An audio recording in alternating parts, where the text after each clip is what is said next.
আমি 10টা পয়েন্ট আমি একটু কথা বলবো। জোরে বলি ইনশাআল্লাহ, জোরে বলি ইনশাআল্লাহ। রাসূলের আদর্শে আখিরাতের পথ এবং পাথেয়। মূলত আমরা এই দুনিয়াতে এসেছি, কিন্তু আমাদের মূল জায়গা কি দুনিয়া না আখিরাত? আসতে বলবেন না, দুনিয়া না আখিরাত? আখিরাত। আখিরাতকে ভালো করার জন্য দুনিয়াতে কিছু কাজ করে যেতে হবে, এবং সেই কাজের জন্য যিনি আমাদের মডেল তিনি হচ্ছেন মুহাম্মদুর রাসূলুল্লাহ। মুহাম্মদুর রাসূলুল্লাহ। আল্লাহ রাব্বুল আলামিন বলেন, লাকাদ কানা লাকুম ফি রাসূলিল্লাহি উসওয়াতুন হাসানাতুন লিমান কানা ইয়ারজুল্লাহা ওয়াল ইয়াউমাল আখির ওয়া যাকারাল্লাহা কাসীরা। জোরে বলুন আল্লাহু আকবার। সূরাতুল আহজাব 21 নম্বর আয়াত। আল্লাহ রাব্বুল আলামিন বলেন, তোমাদের জন্য রাসূলের মধ্যে রয়েছে চমৎকার আদর্শ। যারা আল্লাহ এবং আখিরাতের প্রতি যারা আশা রাখে, আল্লাহকে যারা বেশি স্মরণ করে, তাদের জন্যই রয়েছে তার মধ্যে আদর্শ। অতএব আদর্শ খোঁজার জন্য 1000 জন খুঁজবো না, একজনকে খুঁজবো। বলেন একজন, তিনি কে? মুহাম্মদুর রাসূলুল্লাহ। মুহাম্মদুর রাসূলুল্লাহ। রাসূল হচ্ছেন আমার মডেল। আমার দেশে নবীকে মডেল না বানায়া অন্য কোন নেতাকে মডেল মনে করে এমন দলও আমার দেশে আছে না নাই? আসতে বলবেন না, আছে না নাই? অনেকে বলে আমি অমোঘ চেতনায় বিশ্বাসী। এখন তো আবার বিভিন্ন কথা আমাদের কানে আসছে। এই থামেন, আমারই কতি দেন জি, আমার একটু বলতে দেন। সম্মানিত বন্ধুগণ, আমি যখন কবরস্থ হব আমাকে রেখে আসা হবে কি বলে? বিসমিল্লাহি ওয়া আলা, বলুন বলুন, বিসমিল্লাহি ওয়া আলা মিল্লাতি রাসূলিল্লাহ। যদি কেউ রাসূলের মিল্লাতে না যেতে চান, বিসমিল্লাহি ওয়া আলা মিল্লাতে লেনিন, কার্ল মার্কস, মাও সেতুং, এটা বলেই তাকে বিদায় করতে হবে। একটা আছে ইনু, ইনু ওই যে নদীর ওই পার,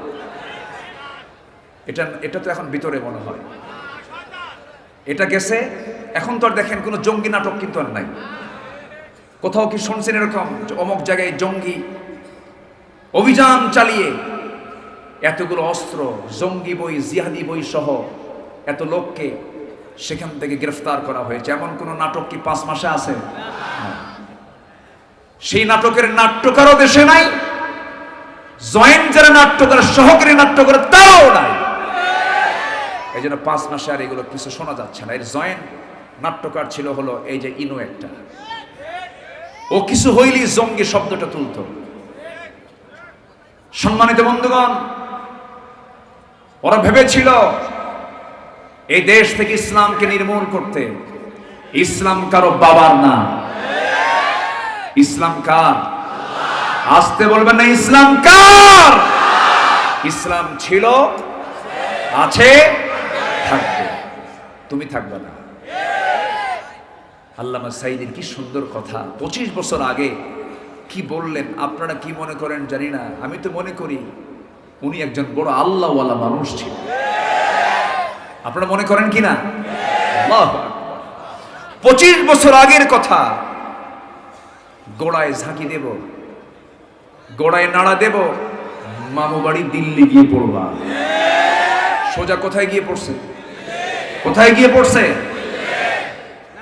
এমন একটি সময় আসবে পালানোর জন্য একটি ইঁদুরের গর্ত খুঁজে পাবো না। বিচারপতি মানিক, কালা কইলেন না, কালা তো আল্লাহই বানায় দিয়েছে। এই মানিক রে বিছানা দেয় নাই। সিলেটবাসীকে ধন্যবাদ, কলার পাতা দিয়েছিল। পরের দিন কোর্টের হাজিরা, কোর্টে তুলতে নিয়ে সিলেটবাসী খুব ভালো আপ্যায়ন করেছে। একদম 2 বিছে আউট করে খাসি বানায় দিয়েছে। যা, কি কথা বোঝেন নাই? কথা বোঝেন নাই? নেত্রী হেলিকপ্টার অপেক্ষা করছেন, দরবেশকে নিয়ে যাবেন, দরবেশ নাই।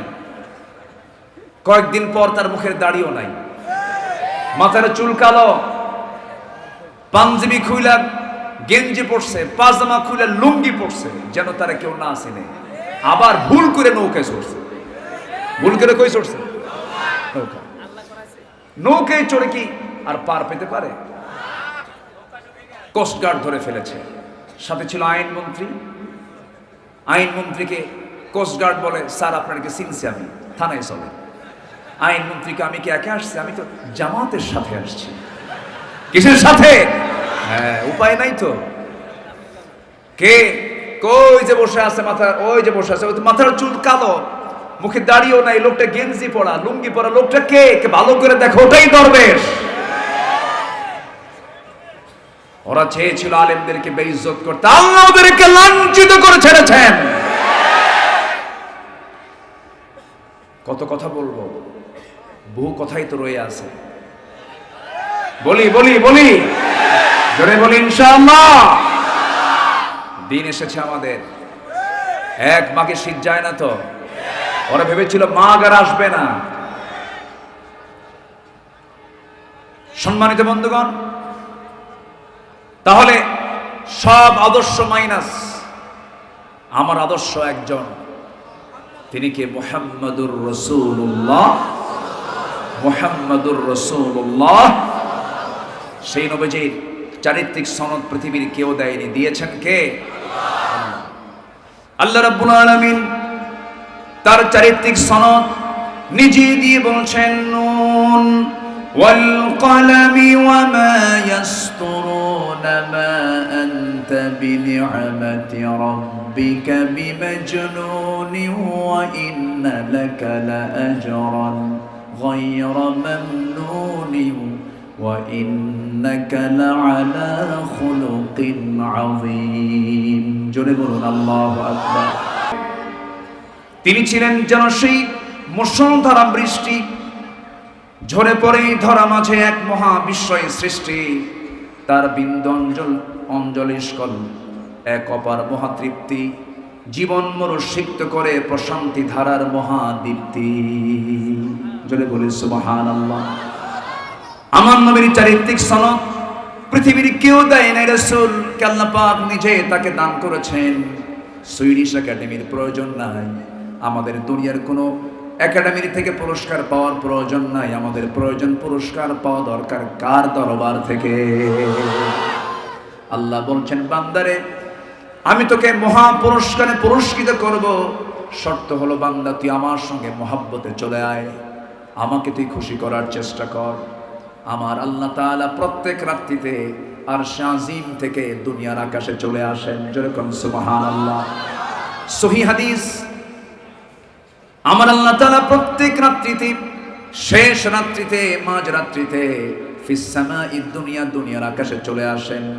এসে বলেন, আলা মিন মুস্তাগফিরিন ফাগফির লাহ, কোন ক্ষমা প্রার্থী আছো আমার কাছে ক্ষমা চাবি, আমি তাকে ক্ষমা করে দেব। আমার বন্ধুগণ, আমার আল্লাহ তাআলা আমাকে এত বেশি ভালোবাসেন, সাত আকাশ কোথায়, প্রথম আকাশ কোথায়, কত দূর থেকে প্রত্যেক রাত্রিতে আমার আল্লাহ আমাকে মাফ করার জন্য আসেন। আমরা যে দুনিয়াতে বসে আছি, এই দুনিয়া থেকে এই আসমান যদিও দেখতে পাচ্ছি, কিন্তু আসমান থেকে শুধু দূরে না, আমাদের দৃষ্টিতে অনেক দূরে, অনেক দূরে। কেউ কি গিয়েছে নাকি? যেতে পেরেছে নাকি? যাওয়া সম্ভব নাকি? সম্ভব না। আমার বন্ধুগণ, শুধু ছোট্ট একটা তথ্য দেব। আল্লাহ আমার জন্য, আমাকে খুশি করার জন্য কত কাছাকাছি চলে আসেন আল্লাহ তাআলা, কত দূরে তার আরশে আজিম। আমরা যেখানে বসে আছি ঠিক এই জায়গা থেকে সূর্যটা আমরা দেখতে পাই প্লেটের মতো 13 লক্ষ গুণ বড়। ওই সূর্যের চাইতে Betelgeuse, supernova, Adhara, Proxima Centauri, এই সমস্ত তারকারাজিগুলো কত বড়। ব্যাটেল জুইস একটা তারকা আছে, এই সূর্যের চাইতে শুধু এক গুণ নয়, দ্বিগুণ নয়, ওই সূর্যের চাইতে ব্যাটেল জুইস তারকা আছে, সেই তারকাটা 33 কোটি গুণ বড়। 33 কোটি গুণ বড় একটা তারকা। শুধু এরকম একটা তারকা নয়, কোটি কোটি গ্যালাক্সি আছে, প্রত্যেকটা গ্যালাক্সির ভিতরে আল্লাহ রাব্বুল আলামিন 500 বিলিয়ন করে তারকা রেখে দিয়েছেন। এরকম করে আল্লাহ রাব্বুল আলামিন মহাশূন্যে তারকাগুলো ঝুলায় রেখেছেন। শুধু মহাশূন্যের কথা বলছি, আমি তো উপরে যাই নাই। মানুষ চাঁদের দেশে চলে গেছে, চাঁদ সফর করেছে, মঙ্গল গ্রহে গেছে। বান্দা যদি মনে করে গ্রহ দেখলাম মঙ্গল, দেখলাম চাঁদ, চাঁদের দেশ দেখলাম, একটু তারকার দেশ দেখতে চাই, তারকার দেশে যদি কোনো বান্দা যেতে চায়, দুনিয়ার কোনো যানবাহন দিয়ে চলবে না, দুনিয়ার কোনো বিমান কপ্টার দিয়ে চলবে না, নভোযান দিয়ে চেষ্টা করা যেতে পারে। দুনিয়ার লেটেস্ট নভোযান হলো অ্যাপোলো 11, যার ঘন্টার গতি হলো 39,000 কিলোমিটার। 39,000 কিলোমিটার বেগে যদি রওনা দিয়ে দেয়, বান্দা রওনা দিয়েছে সেই পৃথিবীর সবচেয়ে নিকটবর্তী তারকার দেশ, যার নাম হলো প্রক্সিমা সেন্ট্রাই, পৃথিবীর সবচেয়ে কাছাকাছি তারকার দেশ। সেই তারকার কাছে যদি যেতে চায় কেউ, এমন দ্রুতগতি সম্পূর্ণ অ্যাপোলো 11 চড়ে তার সময় লাগবে 1,15,000 বছর মাত্র। যাবেন কারা কারা? হাত তোলেন। সম্ভব? আসতে বলে সম্ভব। আমি কি আকাশে গেছি এখনো? আকাশ তো বহু দূরে। এরকম প্রথম আকাশ, দ্বিতীয় আকাশ, তৃতীয় আকাশ, চতুর্থ আকাশ, 7 আকাশের উপরে আমার আল্লাহ তাআলার আরশে আজিম। সেখান থেকে প্রত্যেক রাত্রে আমাকে আপনাকে মাফ করার জন্য প্রথম আকাশে চলে আসেন। তাহলে কি তাহাজ্জুদের দরকার আছে? আসতে বলে আছে, আরো জোরে বলেন আছে। আমার নবীজি তাহাজ্জুদে কাঁদতেন কেমনে? নাসাই শরীফের হাদিস।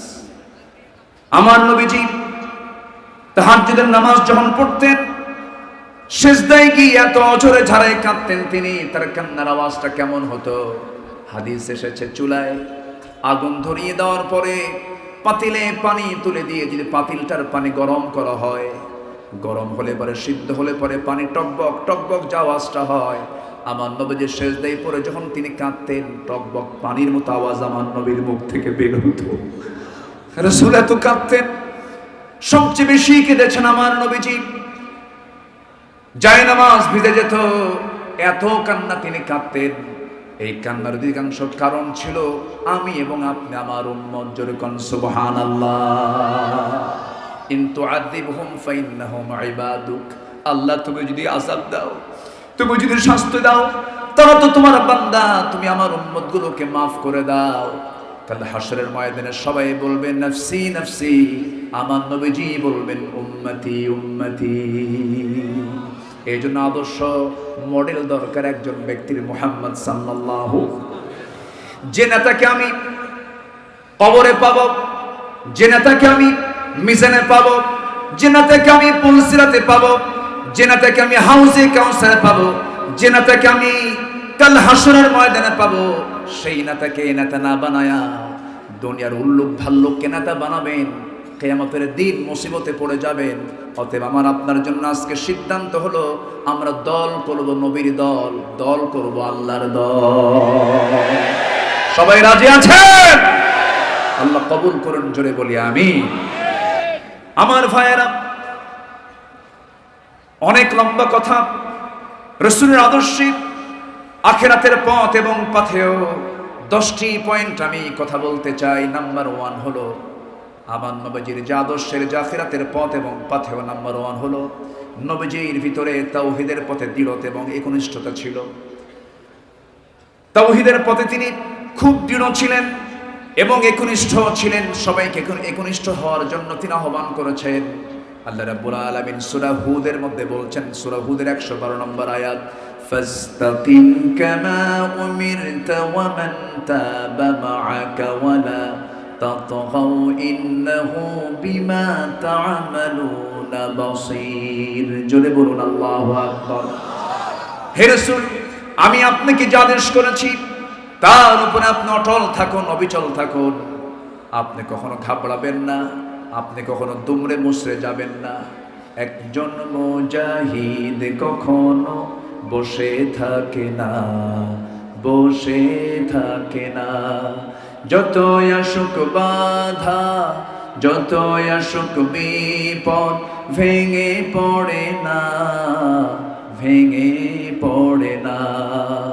একজন মুজাহিদ কখনো বসে থাকে না, বসে থাকে না। সামনে থাকলো হাজার পাহাড় তার, দুশ্মন হলো না হয় বেসুমার। সামনে থাকলো হাজার পাহাড় তার, দুশ্মন হলো না হয় বেসুমার। তবুও সে সামনে চলে, তবুও সে সামনে চলে, থমকে দাঁড়ায় না, থমকে দাঁড়ায় না। একজন মুজাহিদ কখনো বসে থাকে না, বসে থাকে না। আল্লাহ কবি মতিউর রহমান মল্লিকের কবরটাকে জান্নাতের টুকরা বানায় দেয়। জনে বলি আমিন। এক একটা গান, এক একটা ওয়াজ, এক একটা গান, এক একটা শিল্প আল্লাহু আকবার বলেন। আমরা কি দুমড়ে মুসরে পড়বো? আমরা সামনের দিকে এগিয়ে থাকবো। ফাস্তাকিম কামা উমিরতা।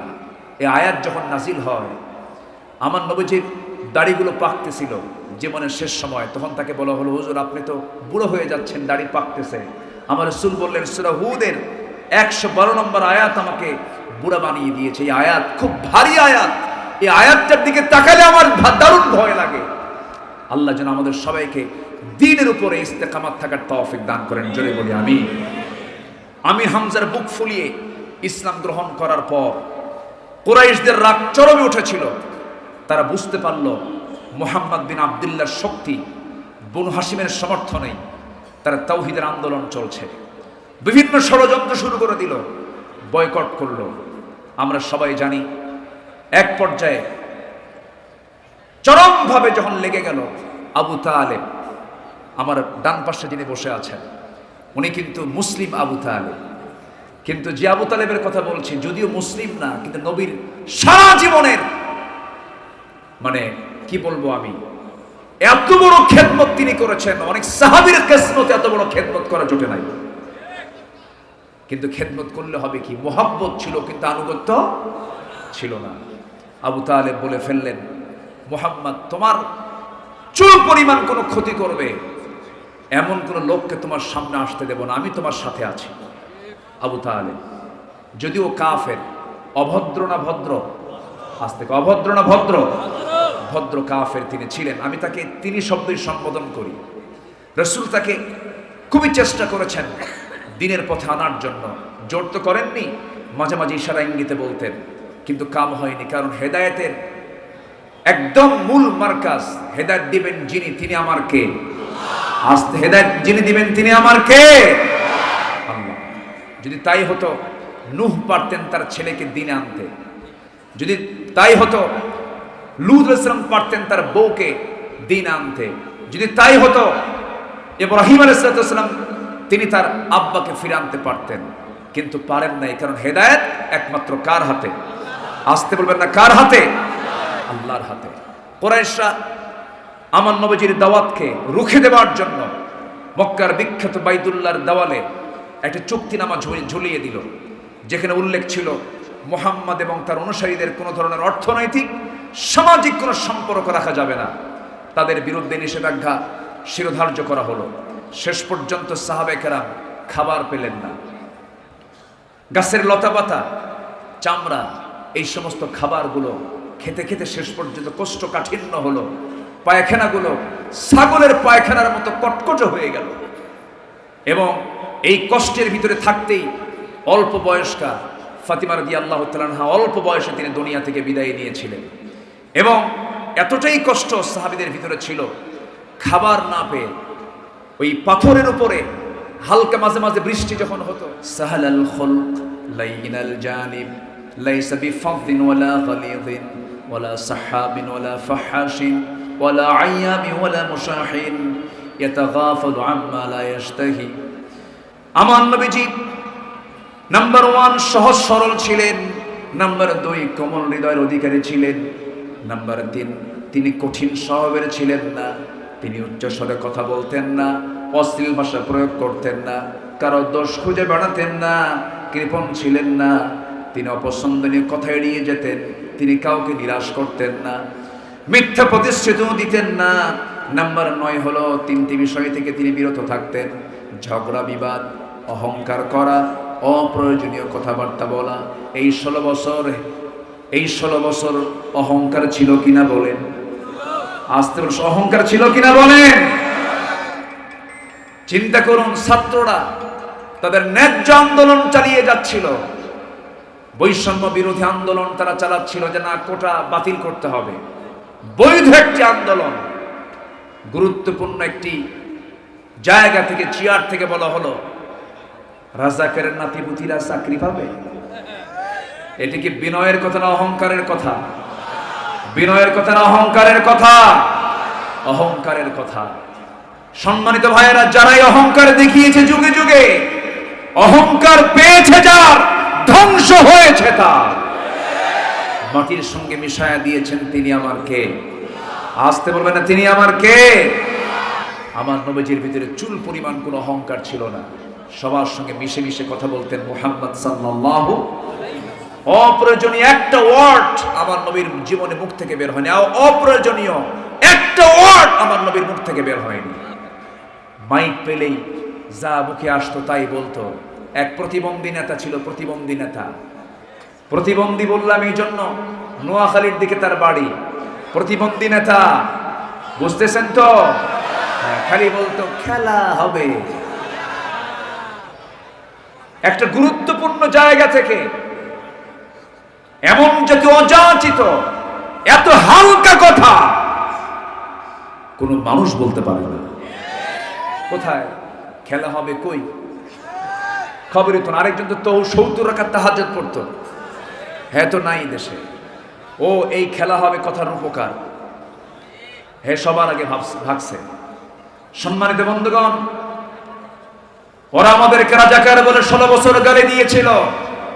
কোন রাজাকার পাকিস্তানে যায় নাই, শুধু হিন্দুস্তানের রাজাকাররা হিন্দুস্তানে গিয়ে সব শেল্টার নিয়েছে। আমরা যাব না, আমরা দেশকে ভালোবাসি। আমরা দেশকে কি ভালোবাসি? আমরা দেশি বাঁচবো, দেশি মরবো। জোরে বলি ইনশাআল্লাহ, আর জোরে বলি ইনশাআল্লাহ। ওরা দেশ থেকে টাকা পাচার করেছে, সব সম্পদ নিয়ে তারা ইউরোপ আমেরিকায় পাড়ি দিয়েছে। আপনি একটা আলেমের বাড়ি ইউরোপে পাবেন না, একজন কোন ইসলামী আন্দোলনের কোন নেতার বাড়ি আপনি ইউরোপ আমেরিকায় পাবেন না। চ্যালেঞ্জ দিলাম, পাবেন? কোথাও পাবেন না। সম্মানিত বন্ধুগণ, সম্মানিত ভাইয়েরা, এই দেশকে এগিয়ে দিয়েছে মূর্খ মানুষগুলো, অশিক্ষিত মানুষগুলো। প্রবাসী রেমিটেন্স পাঠালো, অশিক্ষিত। কৃষক হাড় ভাঙ্গা পরিশ্রম করে দেশকে আগায় দিল। শ্রমিক কাজ করে করে অশিক্ষিত মানুষ দেশকে আগায় দিল। দেশকে আগায় দিয়েছে অশিক্ষিতরা, আর দেশকে পিছায় দিয়েছে কলমের খোঁচা দিয়ে শিক্ষিত নামের কিছু কলঙ্ক নরপশুরা। একটা প্রশ্ন করবো, আপনি বলুন তো, তালাকের যে প্রবণতা, আপনি কোন কাজীকে প্রশ্ন করবেন, পাবনার কাজীকে, তাকে প্রশ্ন করবেন কালকে, যে তালাক যে সমাজে চলছে, তালাকের প্রবণতা এখন মূর্খদের মধ্যে, অশিক্ষিতের মধ্যে বেশি না শিক্ষিতের মধ্যে বেশি? তাহলে যে শিক্ষার ফলাফল সংসার ভাঙ্গে, ওই শিক্ষা না হয় ভালো। আমার দাদারাই ভালো ছিল, কি ঠিক কিনা বলেন? তাহলে শিক্ষা ব্যবস্থার মধ্যে ত্রুটি আছে না নাই? ঝামেলা আছে না নাই? ওরা দিল্লির প্রেসক্রিপশন দিয়ে এই দেশের শিক্ষানীতি চালু করেছিল। ওই শিক্ষানীতিকে আমরা উল্টায় দিয়ে আমরা চাই প্রত্যেক শিক্ষার সাথে কোরআন এবং হাদিস শিক্ষাকে বাধ্যতামূলক করে দিতে হবে।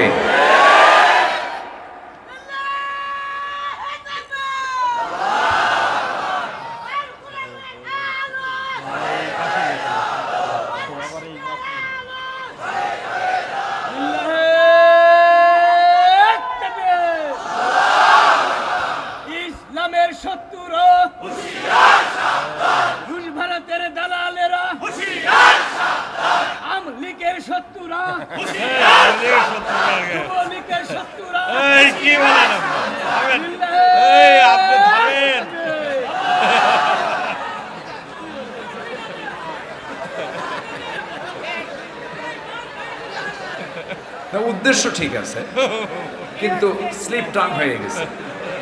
যাই হোক, কিছু ফ্লেভার পাইছে ওই লোকে।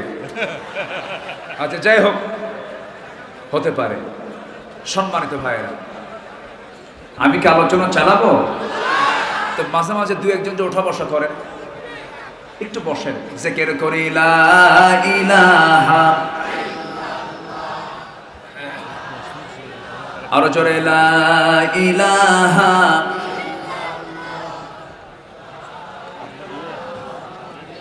আরো জোরে লা ইলাহা,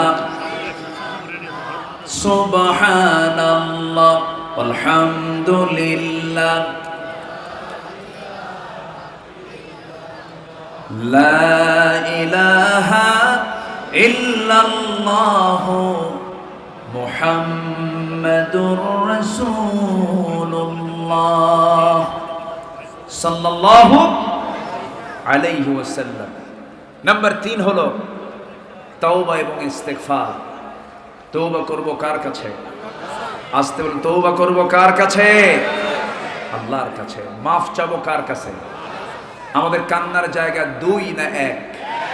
কার কাছে কাঁদবো আমরা? কিন্তু কিছু যুবক আছে মেয়ের জন্য কান্দে, যুবতীর জন্য কান্দে, এরকম কিছু যুবক আছে না নাই? পাবনাতেও আছে না নাই? একটু বসুন, রাত তো খুব বেশি হয়নি, একটু ধৈর্য ধরে আর কিছু সময় একটু মাহফিলের হক তো আদায় করতে হবে আপনাকেও।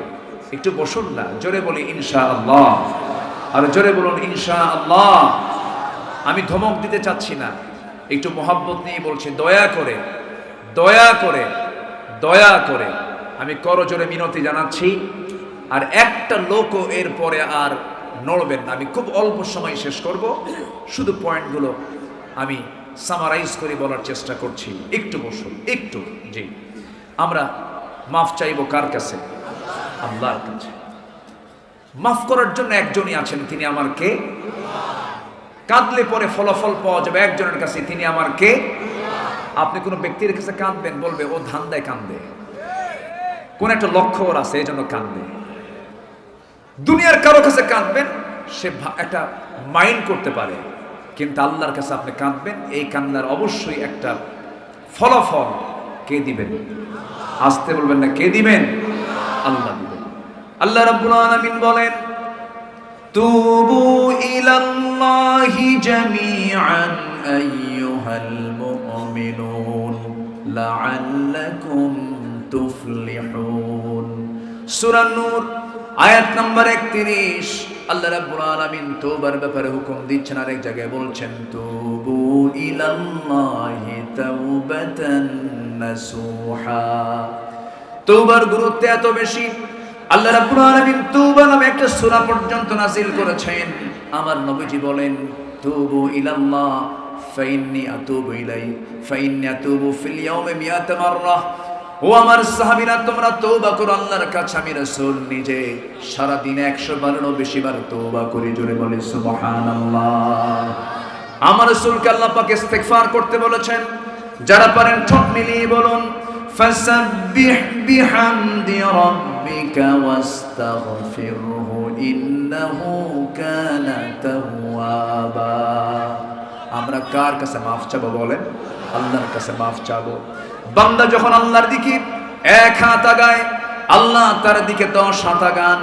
ওমান তাকাররাবা ইলাইয়া শিবরান তাকাররাবতু ইলাইহি যিরাআন ওমান তাকাররাবা ইলাইয়া যিরাআন তাকাররাবতু ইলাইহি বাআন ওয়া ইযা আকবালা ইলাইয়া ইয়ামশি আকবালতু ইলাইহি ওয়াহারফিলু।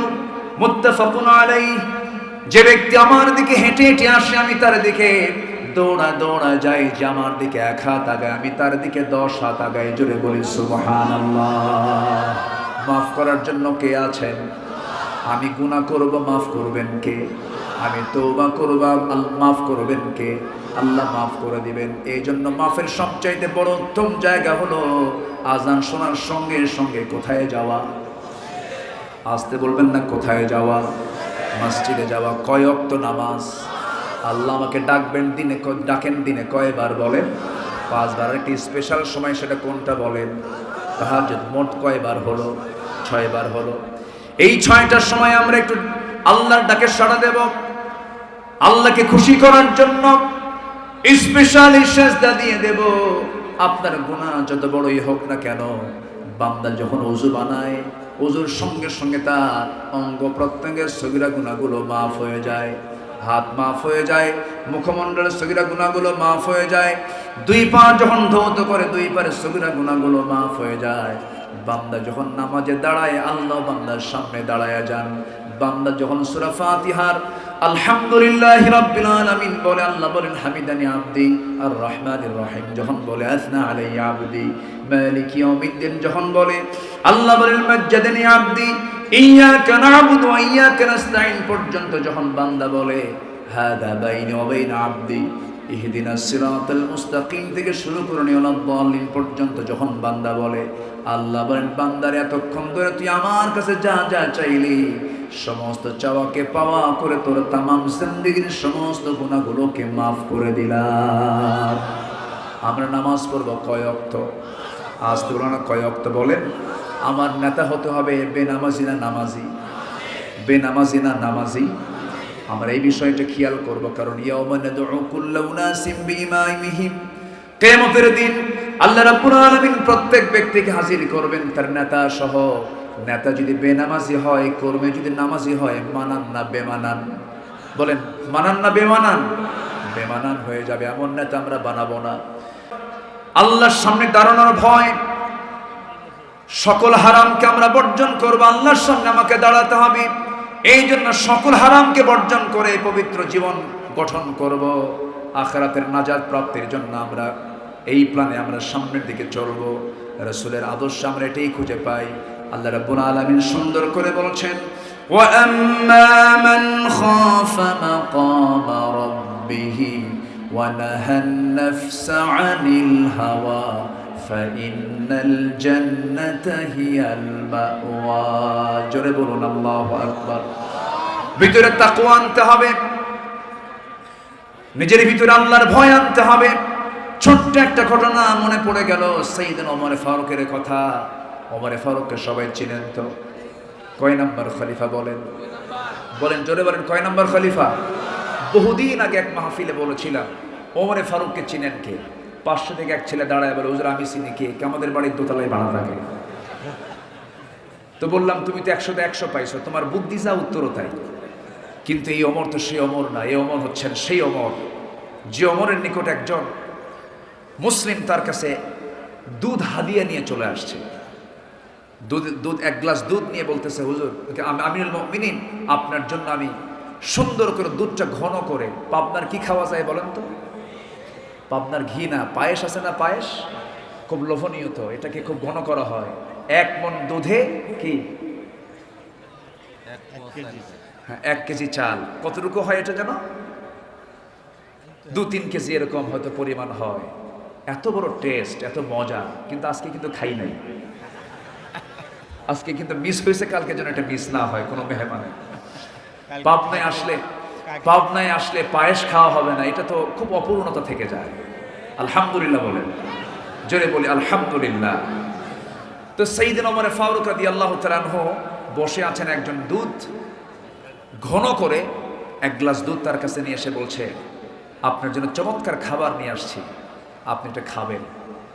তিনি প্রশ্ন করলেন না, পেলেন তো খুব মজার জিনিস পাইছেন, খেয়ে ফেলছেন। খাওয়ার পরপরই প্রশ্ন করছেন, এই তুমি যে আমার জন্য হাদিয়া আনছো, এটা কি তোমার বাড়ির গরুর দুধ নাকি?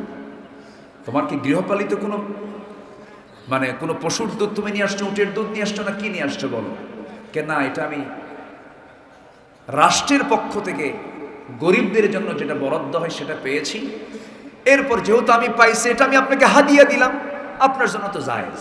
দেখছেন ফতুয়া মারতেছে। কিন্তু ওমর ফারুক বললেন, ঠিক আছে তুমি যাও। সাইয়েদনা ওমর ফারুকের চোখ অশ্রু সজল হয়ে গেল, চোখে পানি চলে আসছে। কাঁদতে কাঁদতে তিনি মনে মনে ভাবতেছেন, যদি আমি মারা যাই, আল্লাহ যদি আমাকে প্রশ্ন করেন সরকারের জিনিস বাইতুল মালের খাবার তোমার পেটে কেন, কেমন করে জবাব দেব? সেই জন্য করলেন কি, বেশি পরিমাণ পানি পেটের মধ্যে ঢুকায়া নিলেন। এরপরে নখ 5টা একসঙ্গে গলার মধ্যে ঢুকায়া দিয়া জোরপূর্বক সমস্ত খাবারগুলো পেট থেকে বের করে দিলে। আমার ভাইয়েরা,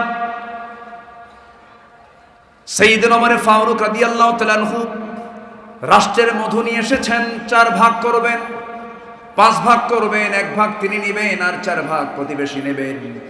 স্ত্রীর কাছে এসে বলছেন, স্ত্রী শোনো, এই যে 1 বোতল মধু আনছে, রাষ্ট্রের মধু ভাগাভাগি করে নিতে হবে, সমান ভাগে 5টা ভাগ করো।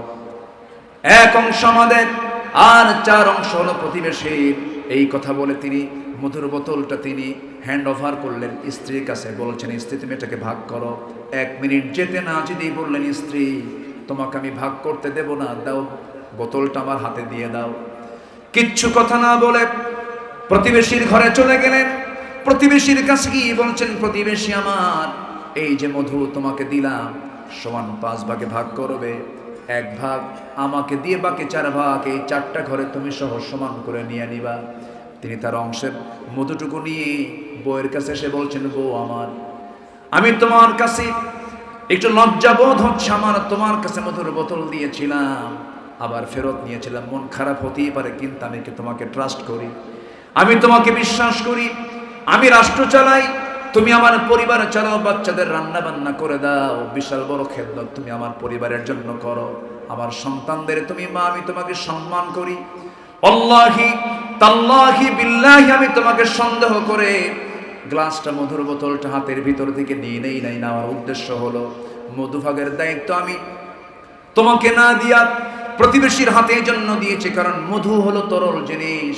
তুমি যখন এটাকে মাপতে যাবে, ভাগ করতে যাবে, যতই তুমি সমান ভাগে ভাগ করো না কেন, তরল মধু হওয়ার কারণে, লিকুইড হওয়ার কারণে কিছু মধু তোমার হাতে লেগে যাবে। সেটা 1 ফোঁটা হোক, 2 ফোঁটা হোক, 3 ফোঁটা হোক না কেন, 1 ফোঁটা, 2 ফোঁটা, 3 ফোঁটা মধু আমাদের ভাগে বেশি আসুক এটা চাই নাই মনে করে মধুভাগের দায়িত্ব আমি অন্যের কাঁধে চাপায় দিয়েছি। জোরে বলি সুবহানাল্লাহ, আরো জোরে বলি সুবহানাল্লাহ। ঘোড়া কিনতে গেছেন ওমর ফারুক রাদিয়াল্লাহু তাআলা আনহু। তিনি তখন স্টিল খলিফাতুল মুসলিমিন, 40টা রাষ্ট্রের তিনি রাষ্ট্রপ্রধান। চলে গেছেন ঘোড়া কেনার জন্য। ঘোড়া কিনেছেন, ঘোড়াওয়ালার কাছ থেকে টাকা পয়সা দিয়ে দিয়েছেন, ঘোড়াও কিনে নিয়েছেন, দেখে শুনে নিয়েছেন। ঘোড়ার পিঠে চড়ে তিনি বাড়িতে চলে আসবেন। আগের যুগে মানুষ ঘোড়া কিনতে যেত, যেমন আজকের যুগে হোন্ডা কিনতে যায়, গাড়ি কিনতে যায়। আগের যুগে কি কিনতে যেত? ঘোড়া কিনতে যেত। ঘোড়া কিনে বাড়িতে ফিরে আসতেছেন। বাড়িতে আসার আগেই তার ওই ঘোড়ার 4টা পা অকেজো হয়ে পড়ে গেছে। উনি মনে মনে চিন্তা করলেন, ঘোড়াওয়ালা আমাকে কেমন বড় ঠকালো, ঘোড়া তো অচল ঘোড়া, অসুস্থ ঘোড়া দিয়েছে। ফেরত চলে গেলেন। ফেরত গিয়ে বললেন, ও ঘোড়াওয়ালা, তুমি আমাকে কেমন করে ঠকালে, কেন অচল ঘোড়া আমাকে দিলে কেন? এই ঘোড়া আমি নেব না, তুমি ফেরত নিয়ে নাও। ঘোড়াওয়ালা বলছে, আমিরুল মুমিনিন, আমার জানা মতে আমি আপনাকে অচল ঘোড়া দেই নাই, আপনার কাছে চলে যাওয়ার পর ঘোড়া অচল হয়ে গেছে, অসুস্থ হয়ে পড়েছে। ওমরে ফারুক ধমক দিয়ে বলছেন, তুমি কে আচরণটা আমার সঙ্গে করতে পারলে, কেমন করে? এই ঘোড়া আমি নেব না, তুমি ফেরত নিয়ে নাও। ঘোড়াওয়ালা মুস্কি হাসি মেরে বলছে, আমিরুল মুমিনিন, আমার কথাও ঠিক নাই, আপনার কথাও ঠিক নাই, আমি যতই তর্ক করবো, আপনি যতই তর্ক করবেন, এখানে কোনো ফয়সালা আসবে না। চলুন, এই ঘোড়াটা ফেরত নেব কি ফেরত নেব না, এটার ফয়সালা আদালত করবে, কোর্ট করবে। একজন সামান্য ঘোড়াওয়ালা শাসকের ব্যাপারে এমন বড় কথা বলতেছে। সেই দেশের বিচার, সেই দেশের আইনটা কত স্বাধীন ছিল, এর একমাত্র কারণ ছিল ওমর সমাজে চালু করেছিলেন কিসের বিধান। সাইয়েদনা ওমর ফারুক রাদিয়াল্লাহু তাআলা আনহু কিচ্ছু বললেন না। ঠিক আছে ঘোড়াওয়ালা, তুমি যেহেতু বিচার চাচ্ছ, আদালতে যেতে চাও, আমি আদালতে চলে যাব। আদালতে তিনি যেতে প্রস্তুতি নিয়ে নিলেন, চলে গেলেন। আদালত চত্বরে ঢুকে ভিতরে, যখন আদালতের ভিতরে ঢুকেছেন, খলিফাতুল মুসলিমিনের অধীনে চাকরি করে বিচারপতির বিচারের চেয়ারে বসে থাকে এমন বিচারপতির সামনে বসে আছে ওমর ফারুক। সামনে যাওয়া মাত্রই বিচারপতির চেয়ার থেকে দাঁড়ায় গেছে, আমিরুল মুমিনিন, আপনার মতো ব্যক্তি এই জায়গায় কেন, কি হয়েছে বলুন? তিনি বলছেন, বিচারপতি, আমি ওমর, আমাকে দেখে আজকে বিচার করা যাবে না। ইন্নাল্লাহা ইয়া'মুরু বিল আদল, ইন্নাল্লাহা ইয়া'মুরুকুম বিল আদল, আদলটাকে ঠিক রেখে বিচার করবে। ঘোড়াওয়ালার কথা শোনো, আমার কথা শোনো, সঠিক রায় যেটা হবে সেই রায়টাই তুমি দিয়ে দিবা। যখন বাদীর কথা শোনা হলো, ঘোড়াওয়ালার কথা শোনা হলো, ওমরে ফারুকের কথাও শোনা হলো, দুজন কথাই তিনি শুনলেন। শোনার পর আস্তে করে ওই আদালতের চেয়ার থেকে বলতেছেন, আদালতের সেই বিচারপতি কাজী শুরাইহ ইবনুল হারিস আল কিন্দি রাহমাতুল্লাহ আলাইহি, তিনি বলছেন, আমিরুল মুমিনিন, আপনি আমার খলিফা, আপনি ঘোড়াওয়ালারও খলিফা, আপনি অর্ধজাহানের খলিফা, কিন্তু আজকে দুই পক্ষের কথা শুনে আমি এতটুকু নিশ্চিত হলাম, এই ঘোড়াটা কখনো আপনি ঘোড়াওয়ালাকে ফেরত দিতে পারবেন না, কারণ এই ঘোড়াওয়ালাকে ফেরত দিলে সে ক্ষতিগ্রস্ত হয়ে যাবে। আপনি আমার সামনে আছেন আমার, আপনি এই জায়গা থেকে সুস্থ অবস্থায় বাড়িতে ফিরবেন, যে তার যেমন গ্যারান্টি নাই। একটা প্রাণী সুস্থ থেকে অসুস্থ হবে কখন কেউ তো বলতে পারে না। যেহেতু মালিকানা শেষ হয়ে গেছে, কেনা বেচা সম্পূর্ণ কমপ্লিট হয়ে যাওয়ার পর, আপনার মালিকানা যাওয়ার পর ঘোড়াটা অসুস্থ হয়ে পড়েছে, এই ঘোড়া ফেরত নেওয়ার কোনো, ফেরত দেওয়ার কোনো সুযোগ নাই। ওমরে ফারুক আস্তে করে সেই জায়গা থেকে চলে গেলেন বাড়িতে। পরের দিন তিনি মাজলিসে শুরার বৈঠকে বসেছেন, সমস্ত লোকজনদেরকে নিয়ে বসে পরামর্শের বৈঠকে বলছেন, শোনো, অমুক আদালতে একজন বিচারপতি আছে, খুব সাহস, তার আমার বিরুদ্ধে রায় দিয়েছে। এই আমার বিরুদ্ধে রায় দেওয়ার কারণে, তার সাহসিকতার কারণে তার পদোন্নতি আমি ওমর দিতে বাধ্য হলাম। যেরকম সুবহানাল্লাহ। আমার বন্ধুগণ, আমার ভাইয়েরা, এটাই হচ্ছে আল্লাহর সামনে একদিন দাঁড়াতে হবে, আল্লাহর সামনে জবাবদিহিতার কাঠগড়ায় দাঁড়িয়ে জবাব দিতে হবে। এই অনুভূতি কারোর মধ্যে যদি থেকে যায়, সে বান্দার আদর্শ এমনই হতে পারে, এমনই হবে, এটাই স্বাভাবিক। নাম্বার 5 হলো, নবীর আদর্শের মধ্যে আমানতদারিতা ছিল, বিশ্বস্ততা ছিল। কি আমানতদার তিনি ছিলেন, কি পরিমাণ তার মধ্যে আমানত কাজ করত, আমানত রক্ষার ব্যাপারে খুব তিনি সজাগ ছিলেন। আল্লাহ রাব্বুল আলামিন সুন্দর করে বলছেন, সূরা নিসার 58 নম্বর আয়াতে বলছেন, ইন্নাল্লাহা ইয়া'মুরুকুম আন তু'আদ্দুল আমানাতি ইলা আহলিহা ওয়া ইযা হাকামতুম বাইনান নাসি আন তাহকুমু বিল আদল ইন্নাল্লাহা নি'মা ইয়া'ইদুকুম বিহি। জোরে বলুন আল্লাহু আকবার। আমার বন্ধুগণ, কি আমানত তিনি শিখিয়েছেন সাহাবে কেরামকে। সাইয়েদনা ওমর ফারুকের কথাই যখন চলে আসলো, আমানতের ব্যাপারে একটি অত্যন্ত গুরুত্বপূর্ণ একটা তথ্য দিচ্ছি। রাষ্ট্রের তহবিলের রক্ষকের কাছে সেই তহবিলে একটা মাত্র দিনার ছিল। কয়টা দিনার বলেন? একটা দিনার ছিল। সেই দিনার তিনি পেলেন। ওমরে ফারুকের ছেলেকে ডাক দিয়ে বললেন, তোমাকে একটা দিনার দেওয়া হলো, এটা রাষ্ট্রের তহবিলে জমা ছিল, পড়েছিল। সেটা নিয়ে তিনি বাড়িতে চলে গেলেন। ওমরে ফারুক দেখলেন তার ছেলের হাতে একটা দিনার। তিনি সেই রক্ষককে ডাক দিয়ে বললেন, তুমি এই জিনিসটা আমার ছেলেকে দিলে কেন? সঙ্গে সঙ্গে তিনি আবার তাকে ফেরত দেওয়ালেন। ফেরত দিয়ে তিনি বললেন, আমি কি কিয়ামতের দিন এই একটা দিনার নিয়ে উম্মতের বিরুদ্ধে অভিযোগের সম্মুখীন হব? এটা আমার প্রয়োজন নাই। একটা দিনারও আমি রাষ্ট্রের তহবিল আবার ফেরত দিয়ে দিলাম। আল্লাহু আকবার বলেন। এই দেশে বহু মন্ত্রী মন্ত্রণালয় চালিয়েছে। আপনার পাবনার একজন গর্বিত মন্ত্রী ছিলেন, শিল্পমন্ত্রী। জানেন তো? জানেন তো? শহীদ আল্লামা কে? মতিউর রহমান নিজামী রাহিমাহুল্লাহ। তার প্রত্যেকটা কথাই মুক্তর দানার মতো, মুক্তের সদৃশ কথা। একটা কথাও তার অতিরিক্ত অপ্রয়োজনীয় কথা আমি তার মুখ থেকে কখনো বের হতে দেখিনি, আমার চোখে পড়েনি। আল্লাহু আকবার। স্বাধীনতার পর থেকে নিয়ে আজ পর্যন্ত যত মন্ত্রণালয় মন্ত্রীরা চালিয়েছেন, সবচাইতে ফ্রেশ মন্ত্রণালয় চালিয়েছেন এই মন্ত্রী। আল্লাহু আকবার বলেন। পড়তে হবে, ঘরে ঘরে কালিমার দাওয়াত দিতে হবে মুসলমান।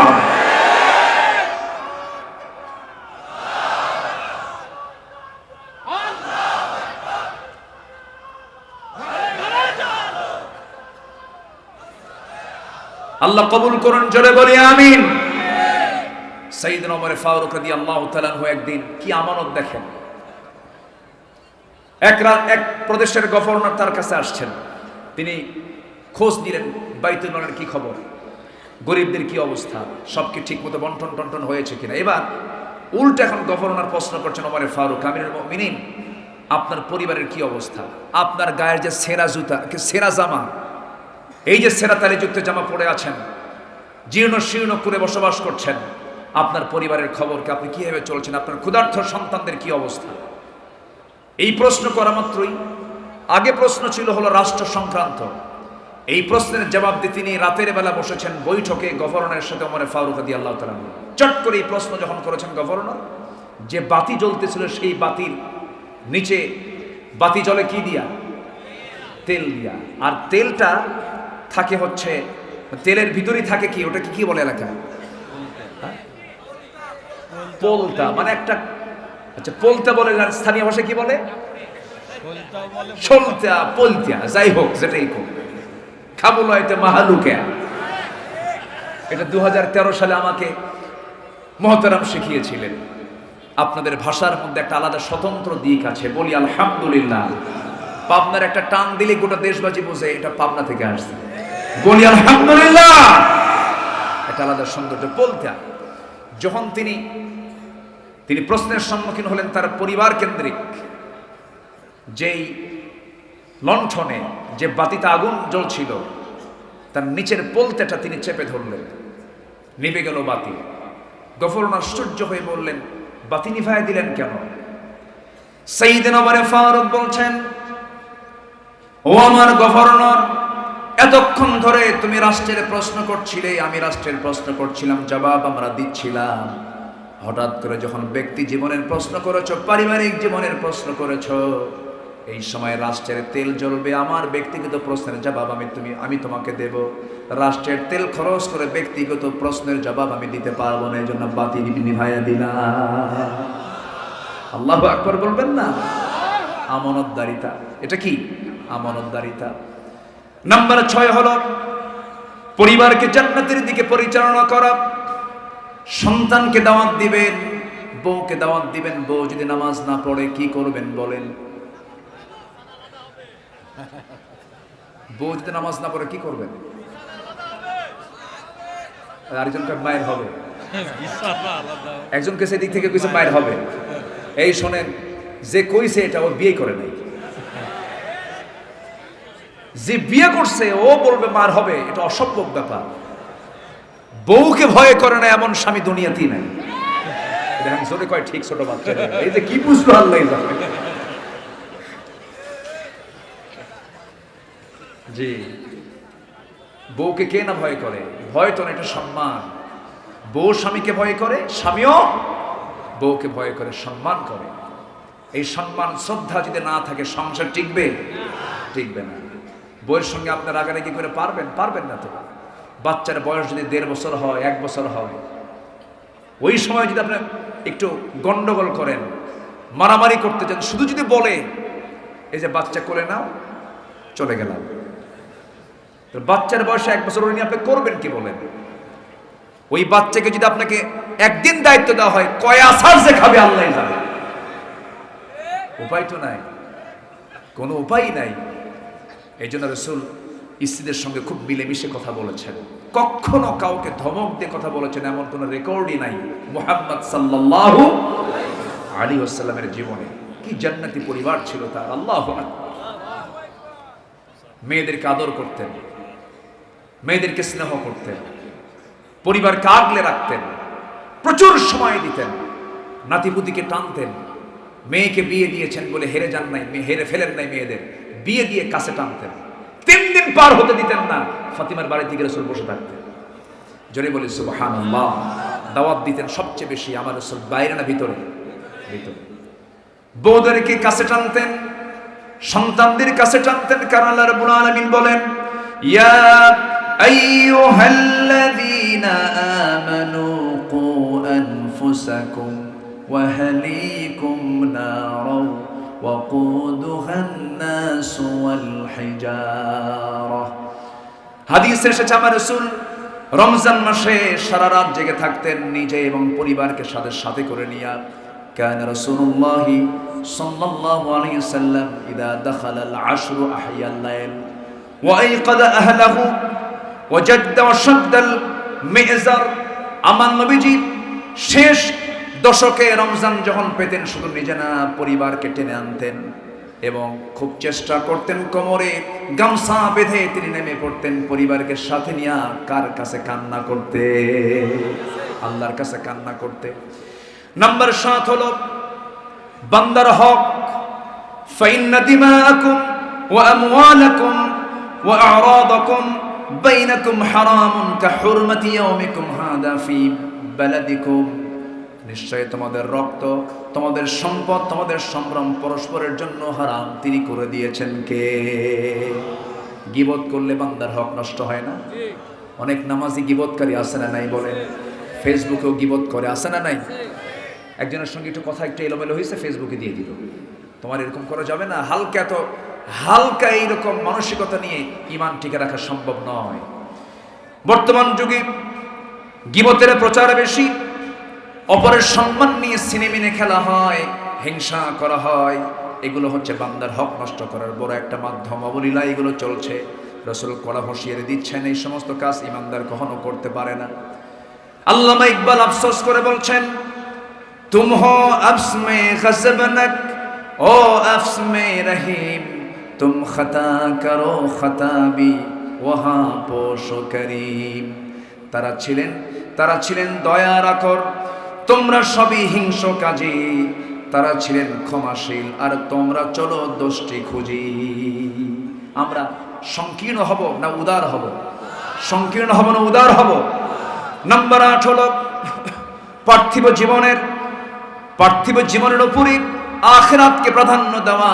কারণ এই দুনিয়া তো শেষ হয়ে যাবে, দুনিয়া ফুরে যাবে, কিন্তু যেটা কোনোদিন ফুরবে না সেটা হলো আখিরাত। আখিরাতের শুরু হবে কিন্তু শেষ হবে না।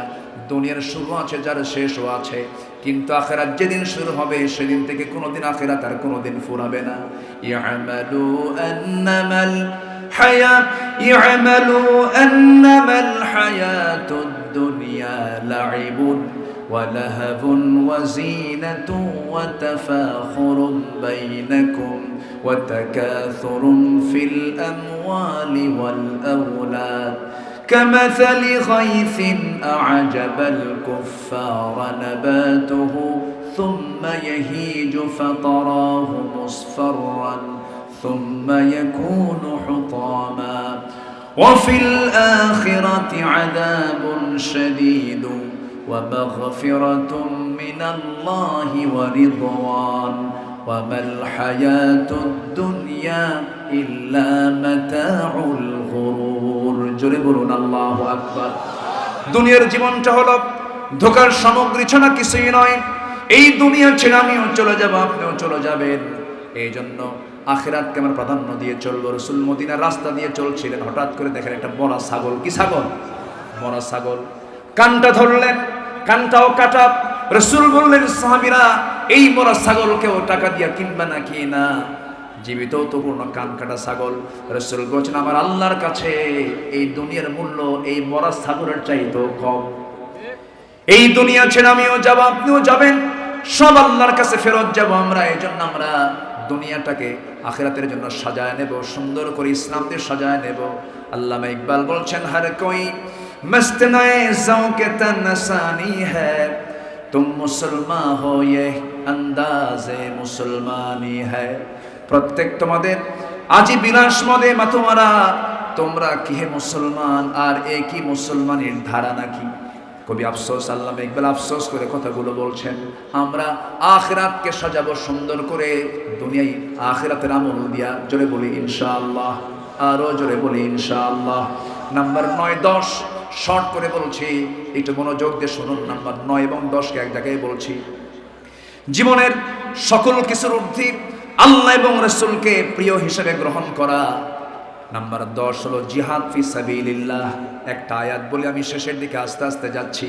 আল্লাহ রাব্বুল আলামিন সূরা তওবার 24 নম্বর আয়াতে সুন্দর করে বলছেন, কুল ইন কানা আবাউকুম ওয়া আবনাউকুম ওয়া ইখওয়ানুকুম ওয়া আজওয়াজুকুম وعشيرتكم وأموال اقترفتموها وتجارة تخشون كسادها ومساكن ترضونها আহাব্বা ইলাইকুম মিনাল্লাহি ওয়া রাসূলিহি ওয়া জিহাদিন ফি সাবিলিহি ফাতারাব্বাসু হাত্তা ইয়াতিয়াল্লাহু বিআমরিহি ওয়াল্লাহু লা ইয়াহদিল কওমাল ফাসিকিন। জোরে বলুন আল্লাহু আকবার।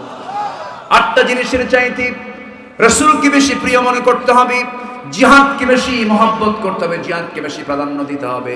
নাম্বার 1 পিতা, নাম্বার 2 সন্তান, নাম্বার 3 স্ত্রী, নাম্বার 4 হলো গোত্র, নাম্বার 5 হলো সম্পদ অর্জন করেছো, ব্যবসায় লাগিয়েছো, এরপরে তোমাদের বাসস্থান, এরপরে আল্লাহ রাব্বুল আলামিন বলছেন এই সমস্ত জিনিসের চাইতে সবচেয়ে বেশি প্রিয় হতে হবে 1 নাম্বার তিনি কে? জোরে বলেন তিনি কে? আল্লাহকে বেশি মহব্বত করতে হবে, রাসূলকে বেশি মহব্বত করতে হবে। আমার নবীজির জীবদ্দশায় আমার নবীজি হাবিব বিন যায়েদ রাদিয়াল্লাহু আনহুকে মুসাইলামাতুল কাজ্জাবের কাছে পাঠালেন, চিঠি দিলেন, চিঠির মাধ্যমে চিঠি হাতে দিয়ে তাকে পাঠায়া দিলেন। মিথ্যা নবীর এই দাবিদার মুসাইলামাতুল কাজ্জাব সম্মান তো করলই না, তাকে গ্রেফতার করলো। গ্রেফতার করে উল্টা তাকে বলে ফেললো, চাপ দিল, আমি শেষ নবী, আমাকে তোর মানতে হবে। হাবিব বিন যায়েদ তিনি বললেন, জীবন দেব, ঈমান দেব না। আল্লাহু আকবার বলেন, আল্লাহু আকবার বলেন। শেষ পর্যন্ত তাকে বাধা হলো, 2 হাত পা বেঁধে হাত কাটা হলো, পা কাটা হলো, টুকরো টুকরো করে দুনিয়া থেকে বিদায় করা হলো। হাবিব বিন যায়েদ বললেন, শহীদ হতে প্রস্তুত আছি, নবীজির নবুয়তকে অস্বীকার করার ক্ষমতা আমার নাই। আল্লাহু আকবার বলেন। এই হচ্ছে রাসূলের প্রতি মহব্বত এবং ভালোবাসা। আসুন আমরা এই 10টি পয়েন্টের আলোকে আমরা আমাদের জীবনকে সুন্দর করে ঢেলে সাজাবো, নবীর আদর্শে আমরা উজ্জীবিত হব। এই হোক আমাদের প্রত্যয়, এই হোক আমাদের সিদ্ধান্ত। আল্লাহ রাব্বুল আলামিন আমাদের সবাইকে কবুল করুন, জোরে বলি আমিন। আমি অনেক কষ্ট দিয়েছি, তাই না? কষ্ট পেয়েছেন মনে হয়। আগামীকাল মাহফিলের শেষ রজনী, সবাই আসবেন না ইনশাআল্লাহ? আমার অনুজ আমির হামজা, মুফতি আমির হামজা তিনি আসবেন, জোরে বলি ইনশাআল্লাহ। সম্মানিত ভাইয়ের, আমি সবার কাছে একটু উদাত্ত আহ্বান জানাবো। কিছু লোক উঠে গেছেন, বয়স্ক লোক ছিলেন, আমি সবার কাছে উদাত্ত আহ্বান জানাবো। মাহফিল কমিটির কিছু ভাই আপনার কাছে যদি যায়, এই যে মাহফিলের প্যান্ডেল, প্রচার প্রসার খরচ আছে না নাই বলেন তো? আছে। একটু ব্যাগ যাবে, যদি কিছু দিতে বলা হয় দিবেন না আপনারা? একটু দয়া করে যেখানে টাকা আছে সেখানে হাত দেন, অন্যের পকেট না কিন্তু, আবার নিজের পকেটে একটু হাত দিয়ে যে যা পারি আমরা দিল থেকে সবাই দেবো, জোরে বলি ইনশাআল্লাহ। জিকিরের তালে তালে কোথায় ব্যাগগুলো, কোথায়? সবাই নেমে পড়েন, কাপড় যাচ্ছে, হলুদ কাপড়, যে যা পারে আমরা সবাই দেব। দোয়ার মধ্য দিয়ে মাহফিলের সমাপ্তি টানবো ইনশাআল্লাহ। জিকির করেন সুবহানাল্লাহ আলহামদুলিল্লাহ। সবাই শেষ দোয়া করে যেন, যে আমরা দোয়া করে যাই, একটু মেহেরবানি করে কেউ নড়বেন না। আজকে আমরা বেশি রাত করেছি, আগামীকাল মাহফিল শেষ হবে, এত রাতে নয়, আগামীকাল আরো আগে মাহফিল শুরু হবে, আগে মাহফিল শেষ হয়ে যাবে, জোরে বলি ইনশাআল্লাহ। জিকির করেন সুবহানাল্লাহ আলহামদুলিল্লাহ। আর জোরে লা ইলাহা সুবহানাল্লাহ আলহামদুলিল্লাহ। আমি কিন্তু উঠতে বলি নাই, দোয়ার গুরুত্ব মনে হয় নাই এলাকাবাসীর কাছে। আমরা দোয়া করি, বসুন, একটু মেহেরবানি করে বসুন। ধৈর্যের বাঁধ ভেঙে গেলে তো সমস্যা। কোরআনে বসে, মাহফিলে বসে যদি এরকম যদি ধৈর্যচ্যুতি ঘটায়, তাহলে তো আমাদের এটা তো একটি নেগেটিভ দিক মনে হচ্ছে। একটু বসুন না ভাই, বসুন, দয়া করে বসুন। আমরা দোয়া করব, সবাই বলেন সুবহানাকাল্লাহুম্মা, সবাই বলেন সুবহানাকাল্লাহুম্মা ওয়া বিহামদিকা আশহাদু আল্লা ইলাহা ইল্লা আনতা আস্তাগফিরুকা ওয়া আতুবু ইলাইকা।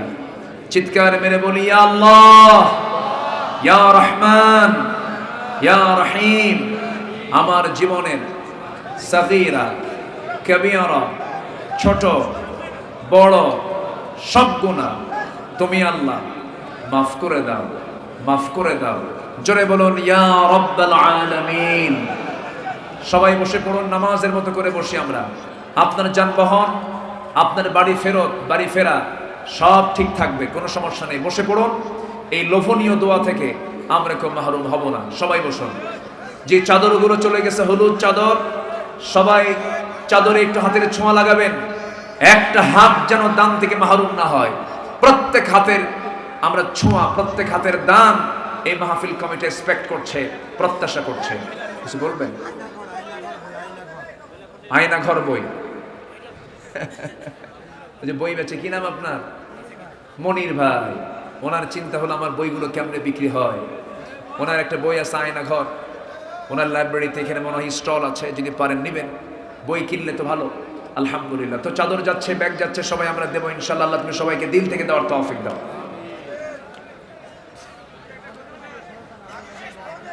ইসলামিক ট্রাউজার পরার বিধান কি? ইসলামিক কলারওয়ালা টি শার্ট অথবা শর্ট শার্ট পরা যাবে কিনা? এখন তো প্যান্ট এমন পরে, প্যান্ট এত নিচে পড়ে, এত ঢিলা পরে, প্যান্টের যে বেল্টটা থাকে, প্যান্ট এত নিচে, নাভি তো নাই, পাই না, সীমান্ত বর্ডার। কি বর্ডার? সীমান্ত বর্ডার। আবার নতুন প্যান্ট, সে প্যান্টের আবার হাঁটু ফাটা, আছে না নাই বলেন তো? আচ্ছা, এগুলো কি হালাল না হারাম? হারাম। শার্ট পরে, এত শর্ট শার্ট, এত প্যান্ট এত শর্ট, নামাজে গেলে, রুকুতে গেলে পিছনের শার্ট উপরে থাকে, প্যান্ট নিচের দিকে চলে যায়, ফাঁকা দেখা যায়। সেজদায় গেলে তো পায়জামা খুলে আন্ডার প্যান্ট বের হয়। তো এই জাতীয় পোশাক পরা যাবে না। এই যদি পোশাক পরার কোনো অনুমোদন ইসলামে নাই, আমরা সেই পোশাকটাই পরবো যে পোশাক পরে আপনার নামাজ হবে, যে পোশাক পরে কি হবে? নামাজ হবে। ইসলামে কোনো নির্দিষ্ট কোনো ড্রেস কোড নাই, তবে ড্রেস হচ্ছে সেটাই, সেটা হচ্ছে অন্য ধর্মের ধর্মীয় পোশাকের সাদৃশ্য হওয়া যাবে না, এবং পোশাকটা হতে হবে ঢিলা ঢালা পোশাক হতে হবে। ঢিলা ঢালা টাইট কোনো পোশাক, চামড়ার সঙ্গে লেগে থাকা এমন জাতীয় কোনো পোশাক পরা যাবে, এমন পোশাক পরা হারাম। তো যাই হোক, আমি তো উত্তর দেওয়ার জন্য এখানে বসি নাই, আমি আর উত্তর পর্বে যাব না, আমরা এখন দোয়ার দিকে যাবো। আমরা চাইবো কার কাছে?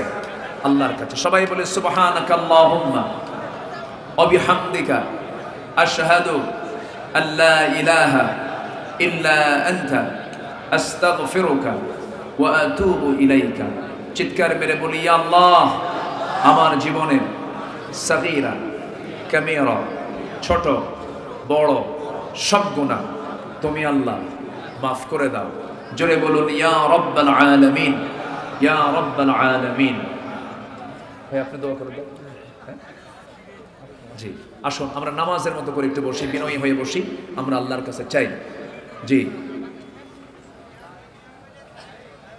আরেকজন ব্যক্তির কথা আমি বলতে ভুলে গেছি, এক্সট্রিমলি সরি, যিনি 3 কোটি টাকা ব্যয়ে তার নিজস্ব তহবিল থেকে পাশে একটি সুন্দর মসজিদ তিনি নির্মাণ করেছেন।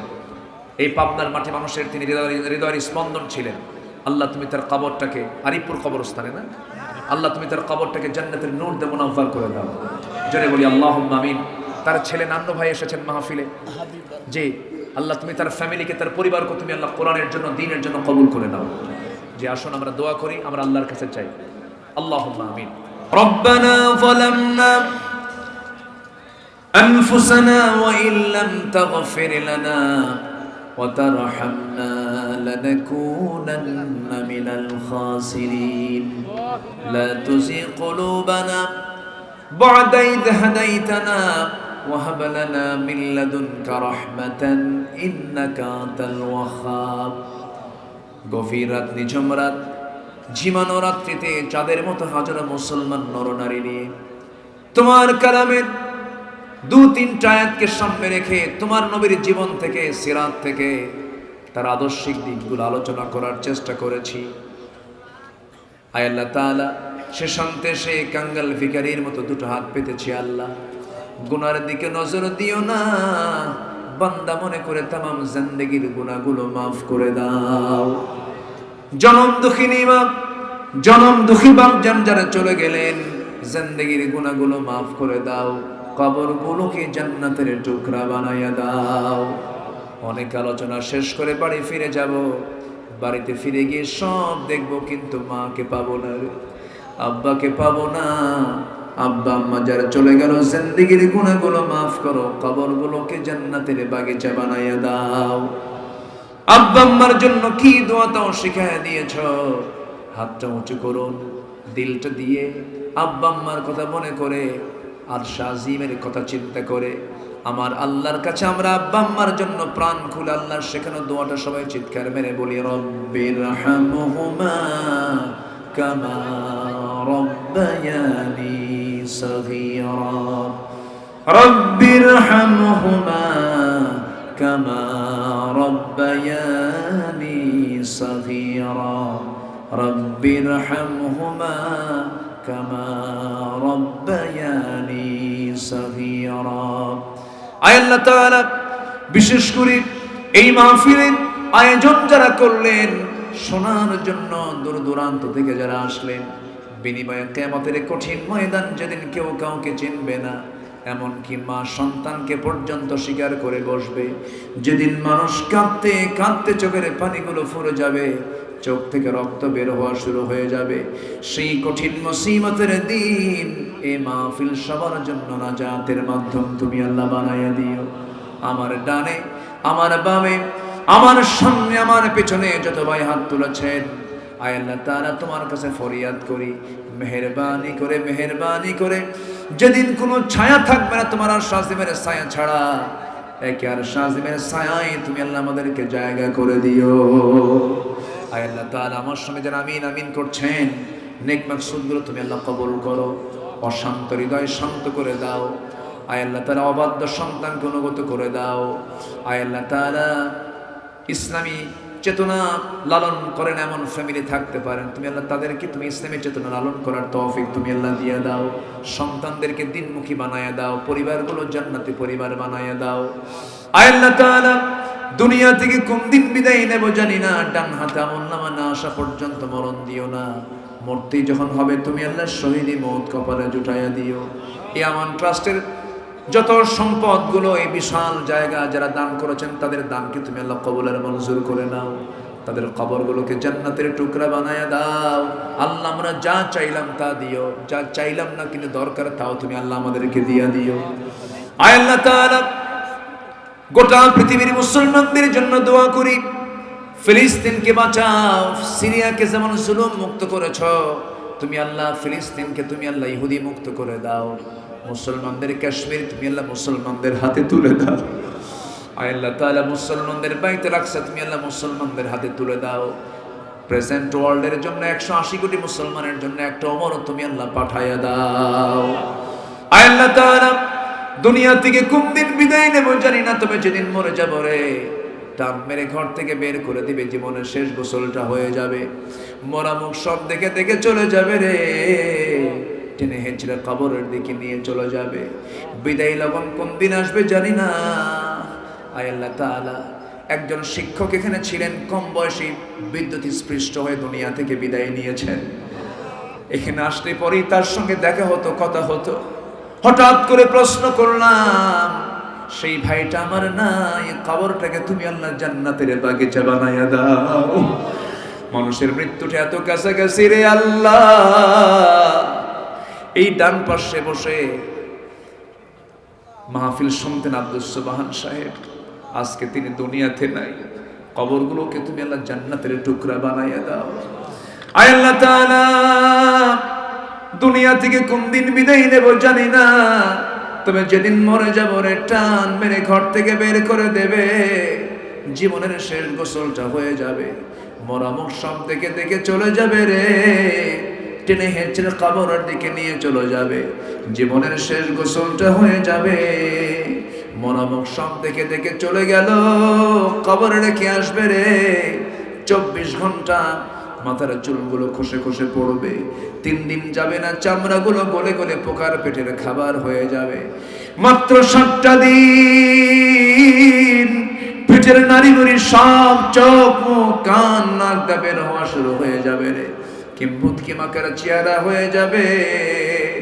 মাত্র 3টা মাস কবর খনন করে যদি দেখা হয়, কয়েকটা হাড় ছাড়া কিচ্ছু খুঁজে পাওয়া যাবে না রে। এই তো দুনিয়ার নিয়ম রে আল্লাহ, তোমার পছন্দের বান্দা না হওয়া পর্যন্ত আমাদের মরণ দিবা না। মওতের সময় যখন চলে আসবে, জবানে জারি করে দিও কালো জয় কালিমা তাইয়্যিবা লা ইলাহা ইল্লাল্লাহু মুহাম্মাদুর রাসূলুল্লাহ।